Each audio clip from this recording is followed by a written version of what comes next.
അയ്യ വണക്കം. പൊളിറ്റിക്സ് അഥവാ രാഷ്ട്രീയം എന്ന് പറഞ്ഞാൽ അങ്ങനെയാണ്. അതായത് പൊളിറ്റിക്സിൽ ഒരിക്കലും ജനങ്ങൾ ഒരു കാര്യങ്ങളും എപ്പോഴും സ്ഥിരമായി ഓർത്തിരിക്കില്ല. അവർക്ക് പുതിയ വിഷയം കിട്ടുമ്പോൾ ആ വിഷയത്തിലേക്ക് അവർ ചേക്കേറും. പിറകിൽ നിൽക്കുന്ന വിഷയം അത് വിസ്മൃതിയിലാണ്ട് പോകുമെന്ന് കൃത്യമായി പൊളിറ്റീഷ്യൻസിനെക്കാട്ടിലും മികച്ച രീതിയിൽ ആർക്കും അറിയാൻ സാധിക്കില്ല എന്ന് നമുക്കെല്ലാവർക്കും അറിയാം. അതായത് ഒരു ഉദാഹരണം പറയുകയാണെങ്കിൽ നമ്മുടെ പെരിച്ചാഴി എന്ന് പറഞ്ഞൊരു സിനിമയുണ്ട്. ഈ പെരിച്ചാഴി എന്ന് പറയുന്ന ഒരു സിനിമയിൽ മുകേഷ് അതിലൊരു മന്ത്രിയാണ്. അപ്പോൾ മുകേഷ് ഒരു പ്രതിസന്ധിയിൽ ഏർപ്പെടുമ്പോൾ അതിനകത്ത് മോഹൻലാലിനെ വിളിക്കും. ഡേയ് ലവനെ വിളി എന്നിങ്ങനെ പറയുന്ന സാഹചര്യത്തിൽ മോഹൻലാൽ വന്നിട്ട് പറയും, ഇപ്പം ഈ പ്രശ്നത്തിൽ നിന്ന് പുറത്തു ചാടണം, അത്രയല്ലേ ഉള്ളൂ. നമുക്കൊരു കാര്യം ചെയ്യാം. ഈ ശബരിമലയിലേക്ക് വരുന്ന ഈ തമിഴ്നാട്ടിൽ നിന്നുള്ള ഭക്തരുണ്ടല്ലോ, ആ ഭക്തർക്കെല്ലാം ഇരുമുടിക്ക് ഒരു 10% ടാക്സ് അങ്ങ് ഏർപ്പെടുത്തിയത് എന്ന് പറയും. ഇരുമുടിക്ക് 10% ടാക്സോ? അങ്ങനെ ഒരു സാഹചര്യം ഉണ്ടാകുമ്പോൾ മാധ്യമങ്ങളെല്ലാം അതിൻ്റെ പിറകെ പോവും, ചർച്ചകളെല്ലാം അതുമായി ബന്ധപ്പെട്ട് ചൂടുപിടിക്കും. അങ്ങനെയുള്ള ഒരു സാഹചര്യത്തിൽ ഇപ്പം നടക്കുന്ന കാര്യങ്ങൾ പതിയെ വിസ്മൃതിയിലാണ്ട് പോകുന്ന ഒരു കാഴ്ച നമുക്ക് കാണാനായിട്ട് സാധിക്കും. അപ്പോൾ അതാണ് പൊളിറ്റിക്സ്. അതുകൊണ്ടാണ് നമ്മൾ പൊളിറ്റിക്സിനെ പിറ്റി പൊളിറ്റിക്സ് എന്ന് പറയുന്നത്.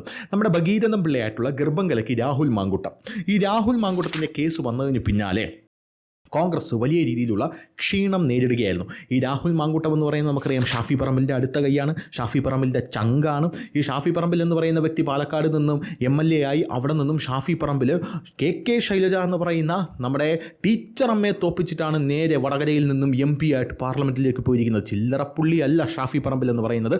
അടുത്തൊരു മുഖ്യമന്ത്രിയായിട്ടൊക്കെ അവരോധിതനാകാൻ സാധ്യതയുള്ള ഒരു വ്യക്തിയാണ് ഷാഫി പറമ്പിൽ എന്ന് പറയുന്നത്. പോരാത്തതിന് ഇപ്പോൾ ഈ കോൺഗ്രസിലെ സമ്പൂർണ്ണമായിട്ടുള്ള ഈ വയസ്സന്മാരായിട്ടുള്ള ആൾക്കാരുടെ നിരയെല്ലാം പിന്തള്ളി അതിനെല്ലാം ചവിട്ടി മെതിച്ചുകൊണ്ട് ഒരു യുവതലമുറ ഈ കോൺഗ്രസിൽ ഇപ്പോൾ ഉദയം ചെയ്ത് വരുന്നുണ്ട്. ആ യുവതലമുറയുടെ നേതാവാണ് ഷാഫി പറമ്പിൽ എന്ന് പറയുന്നത്. ആ ഷാഫി പറമ്പിലിൻ്റെ അനുയായിയാണ് അടൂരിൽ നിന്നും വരുന്ന നമ്മുടെ ഗർഭം കലക്കിയായിട്ടുള്ള രാഹുൽ മാങ്കൂട്ടം എന്ന് പറയുന്നത്. ഈ രാഹുൽ മാങ്കൂട്ടത്തിൻ്റെ ഒരു പ്രത്യേകത എന്ന് പറഞ്ഞു കഴിഞ്ഞാൽ, ഈ രാഷ്ട്രീയ നേതാക്കന്മാർക്കെതിരെ ഈ പെണ്ണ് കേസും ആരോപണങ്ങളൊക്കെ വരുമ്പോൾ അത് ഏത് രാഷ്ട്രീയ നേതാക്കന്മാരും ആയിക്കൊള്ളട്ടെ, അതിപ്പോൾ നോർത്ത് ഇന്ത്യയിലായിരുന്നാലും ശരി, സൗത്ത് ഇന്ത്യയിലായിരുന്നാലും ശരി, കേരളത്തിലേതായാലും ശരി, എല്ലാവർക്കും എതിരെ വരുമ്പോൾ ഈ ആരോപണങ്ങളെല്ലാം അവർ നിഷേധിക്കും.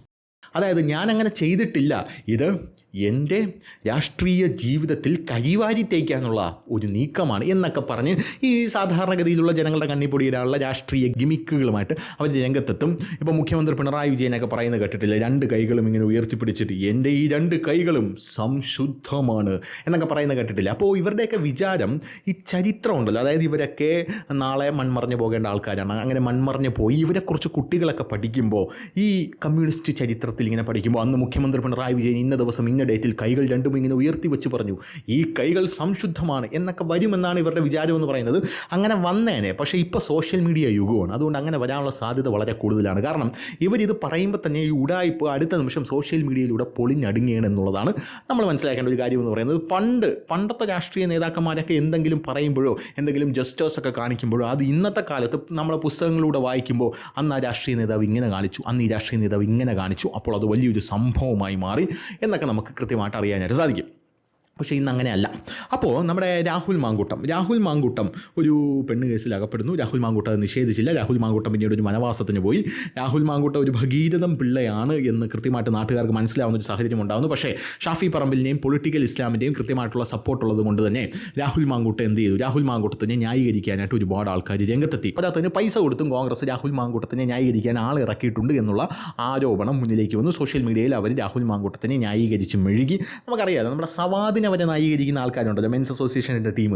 അപ്പോൾ നമ്മുടെ സവാദ്, നമ്മുടെ മസ്താനി എന്ന് പറയുന്ന ഒരു പെണ്ണും പിള്ളയെ ബസ്സിനകത്ത് എന്തോ തുറന്നിട്ട് കാണിച്ചു. അപ്പോൾ അവനെ ന്യായീകരിച്ച് അവന് പൂമാല ഇട്ട് കൊടുത്ത് അവനെ പുറത്തിറക്കി, ഈ ജയിലിൽ നിന്ന് പുറത്തിറക്കി. അവൻ എന്ത് ചെയ്തു?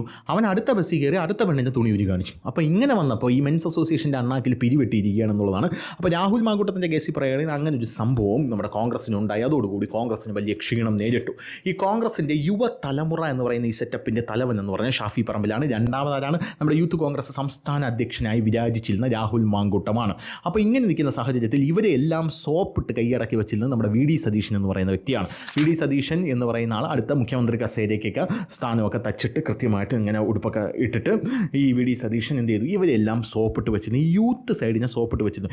A ഗ്രൂപ്പ്, I ഗ്രൂപ്പ് എന്ന് പറയുന്ന ഗ്രൂപ്പുകളെല്ലാം പതിയെ ക്ഷയിച്ചു തുടങ്ങി എന്നുള്ളതാണ്. KM മാണിയുടെ മരണത്തോടുകൂടിയും ഉമ്മൻചാണ്ടിയുടെ മരണത്തോടുകൂടിയും എല്ലാം തന്നെ ഈ ഗ്രൂപ്പുകളുടെ എല്ലാം ഏകദേശം ഒരു തീരുമാനമായി എന്നുള്ളത് നമുക്ക് കൃത്യമായിട്ട് അറിയാം. 2009 നമ്മുടെ രാഹുൽ ഗാന്ധി യൂത്ത് കോൺഗ്രസിൻ്റെ അധ്യക്ഷനെ എങ്ങനെയാണ് സെലക്ട് ചെയ്തതെന്ന് അറിയാമോ? ഒരു ഇൻ്റർവ്യൂ നടത്തി. രാഹുൽ ഗാന്ധിക്ക് ബുദ്ധി റോക്കറ്റാണ്. അതായത് രാഹുൽ ഗാന്ധിയുടെ ബുദ്ധി റോക്കറ്റ് ആയതുകൊണ്ട് തന്നെ അങ്ങനെ ഇൻ്റർവ്യൂ നടത്തി നമുക്കെടുക്കാം എന്ന് പറഞ്ഞ് യൂത്ത് കോൺഗ്രസ് അധ്യക്ഷനെ ഇൻ്റർവ്യൂ നടത്തി എടുത്തിട്ട് എം ലിജുവിനെയാണ് അന്ന് എടുത്തത് യൂത്ത് കോൺഗ്രസ് അധ്യക്ഷനായിട്ട്.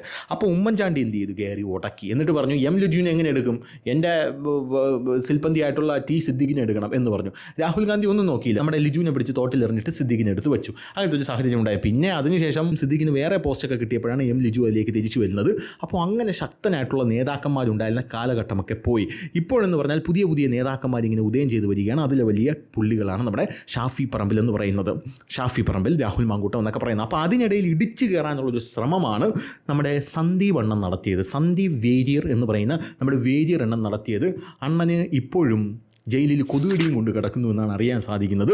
രാവിലെ പുട്ടും പഴവുമാണോ അണ്ണൻ കഴിച്ചതെന്ന് അറിഞ്ഞൂടെ. എന്തായാലും മനോരമ ഞാൻ എല്ലാ ദിവസവും എടുത്ത് നോക്കാറുണ്ട്. അണ്ണൻ്റെ ഒരു വാർത്ത പോലും കേരളത്തിൽ ഒരു മാധ്യമങ്ങളും കൊടുക്കുന്നില്ല എന്നുള്ളതാണ്. ബി ജെ പിയിലായിരുന്നപ്പോൾ സ്റ്റാറായിരുന്നു അണ്ണൻ എന്ന് പറയുന്നത്.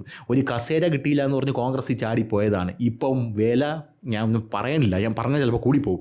എന്തായിരുന്നാലും ബി ജെ പിയിൽ സ്റ്റാറായിരുന്നു. ബി ജെ പിയിൽ നിന്ന് പ്രവർത്തിച്ചിട്ടില്ലെങ്കിൽ നാളെ ഒരു എം എൽ എയോ എം പിയോ ഒക്കെ ആയിപ്പോകും എന്നുള്ള കാര്യത്തിൽ യാതൊരുവിധ സംശയമില്ലാത്തൊരു മനുഷ്യനായിരുന്നു.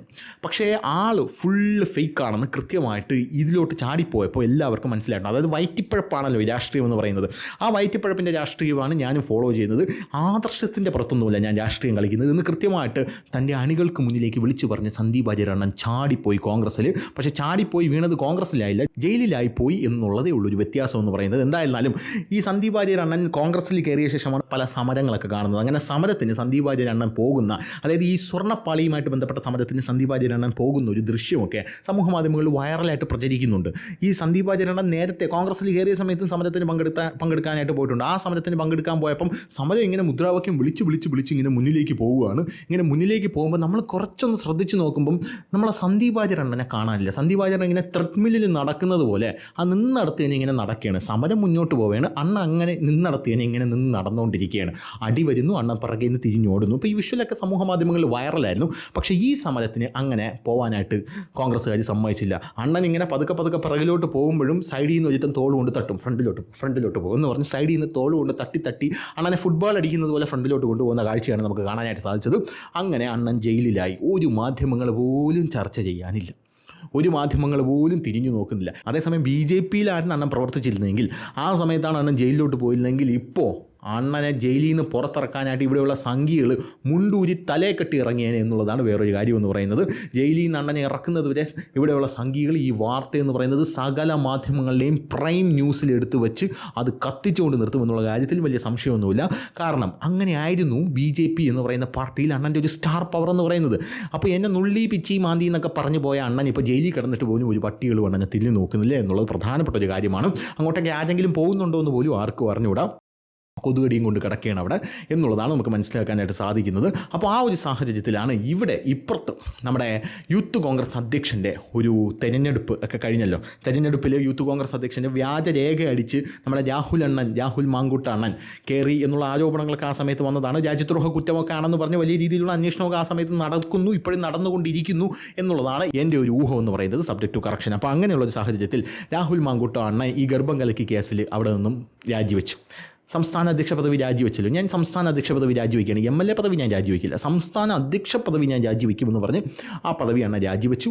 ആ പദവി അണ്ണ രാജിവെച്ചിട്ട് അണ്ണൻ എന്ത് ചെയ്തു? അടൂരുള്ള വീട്ടിനകത്ത് കയറി കഥ വടച്ചിരുന്നു. പിന്നെ താടി മുടിയൊക്കെ നീട്ടി വളർത്തിയ അണ്ണനെയാണ് പിന്നെ നിയമസഭയിൽ കാണുന്നത്. നിയമസഭയിൽ വന്നു, ആരോരും ഇല്ലാത്തൊരു ബെഞ്ചിൽ പോയിരുന്നു, ഒന്ന് തേങ്ങി അതിനുശേഷം ഇറങ്ങി പോകുന്ന കാഴ്ചയാണ് നമുക്ക് കാണാനായിട്ട് സാധിച്ചത്. പക്ഷേ ഇപ്പോൾ യൂത്ത് കോൺഗ്രസ് അധ്യക്ഷനായിട്ട് OJ ജനീഷ് എന്ന് പറയുന്ന രാഹുലിൻ്റെ ഒഴിവിൽ OJ ജനീഷ് എന്ന് പറയുന്ന ഒരാളെയാണ് ഇപ്പോൾ സെലക്ട് ചെയ്തിരിക്കുന്നത്. ഈ OJ ജനീഷിൻ്റെ ഒരു പ്രത്യേകത എന്ന് പറയുന്നത്, ഈ OJ ജനീഷ് എന്ന് പറയുന്ന വ്യക്തി ഒട്ടും അർഹതയില്ലാത്ത വ്യക്തിയാണ് യൂത്ത് കോൺഗ്രസ് അധ്യക്ഷനാകാൻ എന്നുള്ളതാണ് ഇപ്പോൾ ഉയർന്നു വരുന്ന ആരോപണം എന്ന് പറയുന്നത്. നമ്മുടെ എബിൻ വർക്കി, ചാനൽ ചർച്ചയിലേക്ക് തിളങ്ങുന്ന താരമായിട്ടുള്ള എബിൻ വർക്കി ഉടനെ ചാടിയിറങ്ങി. രാഹുൽ മാങ്കൂട്ടത്തിന് ശേഷം ഏറ്റവും കൂടുതൽ വോട്ട് കിട്ടിയത് എനിക്കാണ്, 1,70,000 വോട്ടാണ് എനിക്ക് കിട്ടിയത്, OJ ജനീഷിനെ എന്തടിസ്ഥാനത്തിലാണ് ഇവിടെ ഇങ്ങനെ കൊണ്ടിരുത്തിയത് എന്ന് പറഞ്ഞുകൊണ്ട് നമ്മുടെ എബിൻ വർക്കി പൊട്ടിത്തെറിച്ചു. എബിൻ വർക്കി പൊട്ടിത്തെറിച്ചു എന്നുള്ളത് മാത്രമല്ല, ആ പൊട്ടിത്തെറി ഒരു പരസ്യമായിട്ടുള്ള ഒരു അതൃപ്തിയിലേക്ക് പോയി. അണ്ണ മാധ്യമങ്ങളുടെ ഫ്രണ്ടിലെത്തിയിട്ട് അണ്ണ എന്ത് പറഞ്ഞു, ഞാനൊരു ക്രിസ്ത്യാനി ആയതുകൊണ്ടാണോ എനിക്ക് ഈ പോസ്റ്റ് തരാത്തത് എന്നൊക്കെ പറഞ്ഞ വലിയ സെൻറ്റിയായിരുന്നു. പക്ഷേ ഞാൻ അങ്ങനെ വിചാരിക്കുന്നില്ല. അങ്ങനെ നിങ്ങൾ ചോദിക്കണം കേട്ടോ എല്ലാവരോടും, അതായത് നമ്മുടെ നേതാക്കന്മാരോട് നിങ്ങൾ തന്നെ, മാധ്യമങ്ങൾ തന്നെ ചോദിക്കണം എന്നൊക്കെ പറഞ്ഞ് വലിയ രീതിയിലുള്ള സെൻറ്റിയൊക്കെ അടിച്ചു. അതിൻ്റെ ഗ്യാപ്പിൽ BJP അനൂപ് ആൻ്റണി പറഞ്ഞു, വാങ്ങോ BJP വാങ്ങരുതക്ക് വാങ്ങോ എന്നൊക്കെ പറയുന്ന ഒരു സാഹചര്യമൊക്കെ ഉണ്ടായി. അപ്പോഴും നമ്മുടെ സന്ദീപ് അണ്ണൻ കൊതുകടിയും കൊണ്ട് പാവം ഇതൊന്നും അറിയാതെ ജയിലിനകത്ത് ഇങ്ങനെ കിടക്കുകയാണ് സുഹൃത്തുക്കളെ, ജയിലിനകത്ത് ഇങ്ങനെ കിടക്കുകയാണ്. അപ്പോൾ അങ്ങനത്തെ സാഹചര്യത്തിൽ വലിയ അതൃപ്തി നേരിടേണ്ട ഒരു സാഹചര്യം ഉണ്ടായി. പോരാത്തതിന് യൂത്ത് കോൺഗ്രസ് സംഘടനാ തെരഞ്ഞെടുപ്പിൽ ഏറ്റവും വോട്ട് കിട്ടിയ രണ്ടാമത്തെ വ്യക്തി എന്ന നിലയ്ക്ക് എനിക്കിത് തരാത്തതിൽ എനിക്ക് വലിയ അതൃപ്തി ഉണ്ടെന്ന് പറഞ്ഞു. അപ്പോഴും ആരാണ് ഈ OJ ജനീഷ് എന്ന് പറയുന്നത്, ഈ ഷാഫി പറമ്പിൽ, രാഹുൽ മാങ്കൂട്ടം എന്ന് പറയുന്ന ആ ഒരു യുവതലമുറ ഗ്രൂപ്പിൻ്റെ ഒരു കൃത്യമായിട്ടുള്ളൊരു പ്രോഡക്റ്റാണ് എന്നുള്ളതാണ് വേറൊരു പ്രധാനപ്പെട്ട കാര്യം എന്ന് പറയുന്നത്. അപ്പോൾ ആ ഗ്രൂപ്പ് വീണ്ടും സടകുടഞ്ഞെഴുന്നേക്കുന്നു എന്നുള്ളതാണ് വേറൊരു കാര്യം. ഇനി ഞാൻ ആദ്യം പറഞ്ഞതിലേക്ക് വരാം. ഞാൻ ആദ്യം പറഞ്ഞൊരു കാര്യമുണ്ട്, അതായത് ഈ പൊളിറ്റിക്സിൽ ഇവർ നമുക്കിട്ടൊരു കാര്യം തരും. അങ്ങനെ ഇട്ടൊരു കാര്യം തരുമ്പോൾ പിറകിൽ നമ്മൾ ചർച്ച ചെയ്തുകൊണ്ടിരിക്കുന്ന കാര്യം നമ്മൾ ഓർക്കില്ല, നമ്മളത് മറന്നുപോകും. നമ്മൾ മറന്നുപോയിട്ട് ഇവരിപ്പോൾ നമ്മുടെ മുമ്പിൽ എന്താണോ വിഷയം ഇട്ടിരിക്കുന്നത് ആ വിഷയം നമ്മൾ ചർച്ച ചെയ്യാൻ തുടങ്ങുക. സമാനമായ രീതിയിൽ രാഹുൽ മാങ്കൂട്ടത്തിൻ്റെ പെണ്ണ് കേസ്, ഈ പെണ്ണ് കേസ് എങ്ങനെയെങ്കിലും ഒതുക്കണം. ഈ പെണ്ണ് കേസ് എങ്ങനെയെങ്കിലും ഒതുക്കാനായിട്ട് ഇപ്പോൾ എന്താണ് ഒരു പോംവഴി എന്ന് ചിന്തിച്ച് നമ്മുടെ ഷാഫി പറമ്പിൽ അണ്ണൻ്റെ തലയിൽ ഉദിച്ചൊരു ബുദ്ധിയാണ് പേരാമ്പ്രജ് എന്ന് 2 അടി മേടിക്കുക.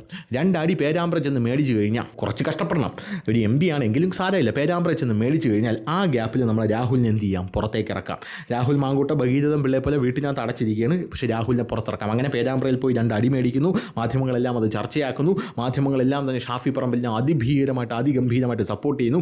ആ ഗ്യാപ്പിൽ അപ്പുറത്തെ സൈഡിൽ നിന്ന് നൈസായിട്ടും നമ്മുടെ കലാഭവമണിയുടെ തൊണ്ടയിൽ വിസിൽ കുടുങ്ങിയിരിക്കുമ്പം അപ്പുറത്തുനിന്ന് ഉരുളി അടിച്ചുകൊണ്ട് ഒരു കള്ളം പോകുന്ന ഒരു സീനുണ്ടല്ലോ, അതുപോലെ അപ്പുറത്തുനിന്ന് നൈസായിട്ട് രാഹുൽ മാങ്കൂട്ടം പല സ്ഥലങ്ങളിലും ഇറങ്ങി നല്ല രീതിയിൽ ഡ്രസ്സൊക്കെ ചെയ്ത് ഉദ്ഘാടനമൊക്കെ ചെയ്ത് അമ്മൂമ്മമാരുടെ അടുത്ത് പോയി സെൽഫിയൊക്കെ എടുത്ത് വീണ്ടും തൻ്റെ ജനപ്രീതി തിരിച്ചു പിടിക്കാനുള്ളൊരു സെറ്റപ്പിലേക്ക് വരികയാണ് എന്നുള്ളത് നമ്മൾ മനസ്സിലാക്കാതെ പോകരുത് സുഹൃത്തുക്കളെ, നമ്മൾ മനസ്സിലാക്കാതെ പോകരുത്. ഈ രാഹുൽ മാങ്കൂട്ടം പെണ്ണ് പിടിക്കാതിരിക്കുകയോ, രാഹുൽ മാങ്കൂട്ടം ലൈംഗിക ബന്ധത്തിൽ ഏർപ്പെടുകയോ ഏർപ്പെടാതിരിക്കുകയോ അതൊന്നും നമ്മുടെ വിഷയമല്ല. പക്ഷേ as a politician Rahul Mankoottam എന്തായിരിക്കണം, രാഹുൽ മാങ്കൂട്ടം സംശുദ്ധനായിരിക്കണം എന്നുള്ളതിൽ എനിക്ക് നിർബന്ധമുണ്ട്. മനസ്സിലായില്ലേ? അതുകൊണ്ട് അപ്പോൾ രാഹുൽ മാങ്കൂട്ടം എന്ന് പറയുന്ന ഒരു വ്യക്തി ഒരു MLA ആണ്. ഒരുപാട് ആൾക്കാരുടെ അല്ലെങ്കിൽ ഒരുപാട് ജനങ്ങളുടെ വിശ്വാസം പേറി അവരുടെ വോട്ട് മേടിച്ച് ജനാധിപത്യത്തിൻ്റെ ശ്രീകോവിലോട്ട് പോയൊരു വ്യക്തിയാണ്. അങ്ങനെയുള്ള ഒരു വ്യക്തി ഈ സമൂഹത്തിൽ ഇത്തരത്തിലുള്ള സാമൂഹ്യ വിരുദ്ധ പ്രവർത്തനങ്ങൾ നടത്തുന്ന ഒരു വ്യക്തിയായി മാറാനായിട്ട് പാടില്ല എന്നുള്ളത് നിർബന്ധമുള്ളൊരു കാര്യമാണ്.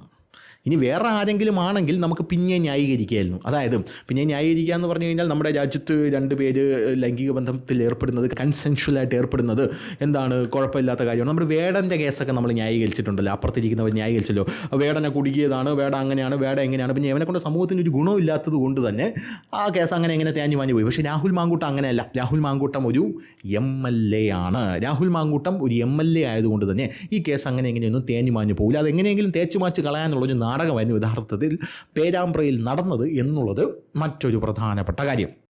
അങ്ങനെ രാഹുൽ മാങ്കൂട്ടത്തിനെ ഇറക്കി ജനീഷിനെ ഇവിടെ യൂത്ത് കോൺഗ്രസ് സംസ്ഥാന അധ്യക്ഷനാക്കി മാറ്റി അവരുടെ ശക്തി തിരിച്ചു പിടിക്കാനുള്ള ഒരു സെറ്റപ്പിലോട്ട് കാര്യങ്ങൾ കൊണ്ടുവന്നെത്തിക്കുകയാണ് ആര്, ഷാഫി പറമ്പിൽ എന്ന് പറയുന്ന വ്യക്തി. അപ്പോഴും ഞാൻ വീണ്ടും പറയുകയാണ്, കൊതുകടിയും കൊണ്ട് പുട്ടും പഴവും തിന്ന് നമ്മുടെ സന്ദീപ് വാര്യർ അണ്ണൻ ജയിലിനകത്ത് കിടക്കുകയാണ്. അണ്ണനെ ഇറക്കാനെങ്കിലും ആരെങ്കിലും അങ്ങേരെ ഒന്ന് പോയി കാണടാ എന്ന് മാത്രമേ എനിക്ക് പറയാനായിട്ടുള്ളൂ. എന്തായിരുന്നാലും അണ്ണന് പോലീസ് കൂമ്പിനിട്ട് കുത്തുന്നുണ്ടോ എന്ന് മാത്രമേ എനിക്ക് അറിയാത്തതായിട്ടുള്ളൂ. ഇവിടെ BJPയിൽ ഇപ്പുറത്ത് നിന്നിരുന്ന സമയത്ത് BJPയിലുള്ള അണികളോടും ജനങ്ങളോടുമെല്ലാം ആക്രോശിച്ചുകൊണ്ട്, മാധ്യമപ്രവർത്തകരോടക്കം ആക്രോശിച്ചുകൊണ്ട് ഒരാഠ്യത്വമുണ്ട് അണ്ണൻ. ഒരാഠ്യത്വത്തിൽ അണ്ണൻ പുറത്തിറങ്ങും. അണ്ണൻ ചുളിയില്ല, ഡ്രസ്സൊന്നും ചുളിയില്ല. അണ്ണൻ ഞാൻ ഞെഹി എന്ന് പറഞ്ഞാൽ ഞെഹി, സമരമൊന്നും ഞെഹി, ഞാൻ പറയും നിങ്ങൾ കേൾക്കും. അതാണ് അണ്ണൻ ഒരു ലൈൻ എന്ന് പറയുന്നത്. BJPയിൽ നിൽക്കുമ്പോഴേ പല ആൾക്കാരോടും ചോദിച്ചാൽ മനസ്സിലാവും, BJPയുടെ അണികളോടൊക്കെ ചോദിച്ചാൽ മനസ്സിലാവും. അങ്ങനെയാണ് അണ്ണൻ്റെ ലൈൻ എന്ന് പറയുന്നത്. അപ്പോൾ ആ ഒരു ലൈനിലാണ് കാര്യങ്ങളൊക്കെ മുന്നോട്ട് പോകുന്നത്. ആ ലൈനും കൊണ്ട് കോൺഗ്രസിൻ്റെ അടുത്ത് നിന്നാലുണ്ടല്ലോ അവന്മാർ വെട്ടി വിളയക്കളയും എന്നുള്ളതാണ് വേറൊരു കാര്യം. തീയിൽ നിന്നും വറ ചട്ടിയിലേക്കാണ് ചാടിപ്പോയിരിക്കുന്നത്. ഒരിടത്തും എത്താൻ പോകുന്നില്ല എന്ന് മാത്രമേ എനിക്ക് പറയാനുള്ളൂ. ഇനി എവിടെയെങ്കിലും ഒരു MLA സീറ്റ് ആരെയെങ്കിലും കയ്യും കാലും പെട്ടിയൊക്കെ താങ്ങി കിട്ടിക്കഴിഞ്ഞാൽ തന്നെയും BJPക്കാരോ സംഘികളോ കുറി വെച്ച് തോപ്പിക്കും എന്നുള്ള കാര്യത്തിലും യാതൊരുവിധ തർക്കവുമില്ല. അപ്പോൾ അങ്ങനെയാണ് കാര്യങ്ങളുടെ പോക്കെന്ന് പറയുന്നത്. അപ്പോൾ രമേശ് ചെന്നിത്തല ഇതിൽ വലിയ രീതിയിൽ അതൃപ്തി പ്രകടിപ്പിച്ചിട്ടുണ്ട്. രമേശ് ചെന്നിത്തലയുടെ വർക്കിയുടെ വാക്കുകൾക്കൊന്നും ഒരു വിലയുമില്ല എന്നാണ് ഇപ്പോൾ പാർട്ടിക്കകത്തു നിന്നും വരുന്ന ഒരു സംസാരം എന്ന് പറയുന്നത്. അപ്പോൾ ഈ ഒരു കേസിൽ, അതായത് എബിൻ വർക്കിയെ മാറ്റിയിട്ട് ഇപ്പോൾ ഈ ജനീഷിനെ ആക്കിയല്ലോ, അപ്പോൾ അങ്ങനെയുള്ളൊരു കേസിൽ താങ്കൾക്ക് എന്താണ് പറയാനുള്ളതെന്ന് പറഞ്ഞപ്പോൾ രമേശ് ചെന്നിത്തല വരട്ടെ എന്നാണ് പറയുന്നത്. അല്ല, ഇങ്ങനെ ചെയ്തത് ഒരു അനീതിയല്ലേ? നിങ്ങൾക്ക് തോന്നുന്നില്ലേ ഈ പോസ്റ്റ് എബിൻ വർക്കിക്ക് അർഹതപ്പെട്ടതാണെന്ന്? അപ്പോൾ വീണ്ടും രമേശ് ചെന്നിത്തല വരട്ടെ. ഉടനെ മാധ്യമപ്രവർത്തകർ തിരിച്ചു ചോദിക്കുന്നത് എന്തൊരു വരട്ടെ എന്നാണ് ഈ പറയുന്നത്, വല്ലതും കേൾക്കുന്നുണ്ടോ എന്നാണ് മാധ്യമപ്രവർത്തകർ തിരിച്ചു ചോദിച്ചൊരു സാഹചര്യം ഉണ്ടായത്. എന്തായിരുന്നാലും വീണ്ടും ഷാഫി പറമ്പിൽ, രാഹുൽ മാങ്കൂട്ടം എന്ന് പറയുന്ന ഒരു ടീം വീണ്ടും പൊട്ടിമുളക്കുകയാണ് എന്നുള്ളതാണ് വേറൊരു കാര്യമെന്ന് പറയുന്നത്. രാഹുൽ മാങ്കൂട്ടത്തിനെ നൈസായിട്ട് ഇതുവഴി മുകളിലേക്ക് ഉയർത്തിക്കൊണ്ടുവരാനുള്ള ഷാഫി പറമ്പിൻ്റെ തന്ത്രം പല ഭാഗത്തും അത് വിജയം കാണുന്നു എന്നുള്ളതാണ് പല രാഷ്ട്രീയ നിരീക്ഷകരും ഇതിലൂടെ പറയുന്നത്. അങ്ങനെ ജനങ്ങളെല്ലാം കബളിപ്പിച്ചുകൊണ്ട്, ജനങ്ങളെല്ലാം ഒരു നിമിഷം കൊണ്ട് മണ്ടന്മാരാക്കി വീണ്ടും അദ്ദേഹം വരികയാണ് സുഹൃത്തുക്കളെ, നമ്മുടെ സ്വന്തം ചാറ്റർജി. എന്തായാലും യൂത്ത് കോൺഗ്രസ് അധ്യക്ഷൻ്റെ സ്ഥാനം OJ ജനീഷിന് കിട്ടിയത്. OJ ജനീഷിന് ഒരു ഈഴവ സമുദായത്തിൽപ്പെട്ട ഒരു വ്യക്തി ആയതുകൊണ്ടാണ് എന്നും പറയുന്നുണ്ട്. തൃശ്ശൂരിൽ നിന്നുള്ളൊരു വ്യക്തിയാണ്. അവിടെ നമുക്ക് കുറച്ചൊരു ഹോൾഡ് വേണം. പിന്നെ ഈ വെള്ളാപ്പള്ളി നടേശനുണ്ടല്ലോ, വാ തുറന്നു കഴിഞ്ഞാൽ പിന്നെ നിർത്തൂല. അപ്പോൾ വാ തുറന്നതാണ്. അതുകൊണ്ട് തന്നെ വെള്ളാപ്പള്ളിയുടെ നമുക്കൊരു ഇതൊക്കെ വേണം. അതുകൊണ്ട് തന്നെ ആ പുള്ളിയെ നിർത്തിയതാണെന്ന് പറയുന്നു. പോരാത്തതിന് എബിൻ വർക്കിക്ക് എന്ത് തരാം? എബിൻ വർക്കിയെ നമുക്ക് ദേശീയ സെക്രട്ടറി പദവിയിലോട്ട് ഉയർത്തിയാലോ? പറയുമ്പോൾ ദേശീയ സെക്രട്ടറി പദവിയൊക്കെ ആണെങ്കിൽ എബിൻ വർക്കിക്ക് അപകടം മനസ്സിലായി. ഇല്ല, ഞാൻ പോവില്ല, ഞാൻ ഇവിടെ തന്നെ കിടക്കും എന്ന് പറഞ്ഞ് എബിൻ വർക്കി എനിക്ക് ദേശീയ സെക്രട്ടറി പദവി വേണ്ട എന്ന് പരസ്യമായിട്ട് തുറന്നു പറയുന്ന ഒരു സാഹചര്യം ഉണ്ടായിരിക്കും. അതായത് പോയാൽ പിന്നെ പോയതാണ്. പിന്നെ രാഹുൽ ഗാന്ധിയിലൂടെ തേരാപ്പാര അങ്ങോട്ടും ഇങ്ങോട്ടും നടന്ന് ലൂണാർ തേയുന്നതല്ലാതെ ഒന്നും നടക്കൂല എന്ന് കൃത്യമായിട്ട് എബിൻ വർക്കിക്കറിയാം. രാഷ്ട്രീയ ഭാവി തന്നെ അനിശ്ചിതത്തിലായി പോവും. അങ്ങോട്ടേക്ക് പോകണ്ട എന്ന് എബിൻ വർക്കി പറയുമ്പോഴേ അവിടെ ഭരിക്കുന്നത് ആരാണ് എന്നുള്ളത് കൂടെ നമ്മൾ അറിയണം. നരേന്ദ്രമോദിയാണ്. ഇനി ഏത് കാലത്ത് അങ്ങേര് തിരിച്ചിറങ്ങാനാണ് എന്നുള്ളൊരു ചോദ്യം കൂടെ എബിൻ വർക്കിയുടെ മൈൻഡിലുണ്ട് എന്നുള്ളതും കൂടെ നമ്മൾ മനസ്സിലാക്കണം. അപ്പോൾ വീണ്ടും രാഹുൽ മാങ്കൂട്ടൻ എന്ന് പറയുന്ന നമ്മുടെ കുട്ടൻ രംഗപ്രവേശനം ചെയ്യാണ് സുഹൃത്തുക്കളെ. രംഗപ്രവേശനം ചെയ്യുകയാണ്. ഇനി എന്താകുമെന്ന് നമുക്ക് കണ്ടറിയാം. അപ്പോൾ ശരി.